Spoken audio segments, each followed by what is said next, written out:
कोहाट के इलाके दर्रा आदम खेल में बारिश का पानी घर के तहखाने में दाखिल, सोए हुए 11 अफराद डूब कर जान बहा। खैबर पख्तूनख्वा में बारिश के दौरान हादसात में अमवात 13 हो गईं, 6 अफराद जख्मी हुए। मानसेहरा और करीबी इलाकों में तेज बारिश, नदी नालों में तूफानी।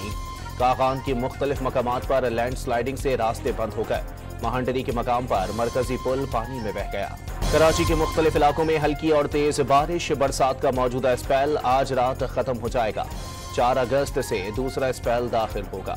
पेशावर हाई कोर्ट ने शौकत यूसुफजई का नाम ECL से निकाल दिया। PTI रहनुमा को सऊदी अरब और बरतानिया जाने से रोक दिया गया। PTI रहनुमा रऊफ हसन के मजीद जिस्मानी रिमांड की इस्तदा मुस्तरद। District and session court Islamabad ने जुडिशल रिमांड पर जेल भेज दिया। रावलपिंडी पुलिस ने बुशरा बीबी को 9 मई के 11 मुकदमात में मुलजिम नामजद कर दिया। रावलपिंडी में दर्ज मुकदमात की तफसीलात इस्लामाबाद हाई कोर्ट में पेश। वानी PTI ने 9 मई के 12 मुकदमात में जमानत के लिए लाहौर की इंसदादी दहशतगर्दी अदालत से रुजू कर लिया। वानी PTI से किसी किस्म की कोई रिकवरी नहीं हुई, दरखास्त में मौक़िफ़। बैरून मुल्क मौजूद साजिशी और इंतशारी टोले का एक और अहम कारिंदा बेनकाब। अकबर हुसैन 9 मई वाक़ियात के दौरान अवाम को इंतशार और शरपसंदी पर उकसाता रहा।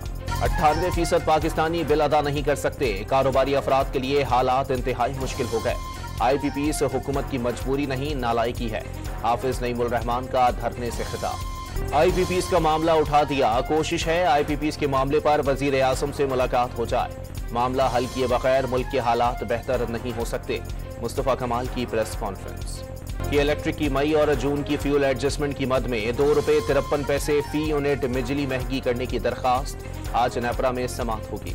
बलूचिस्तान के इलाके मच में कोयले की कान में जहरीली गैस भरने से 2 मजदूर जाँ बहक। लाशों को सिविल अस्पताल मच मुंतकिल कर दिया गया।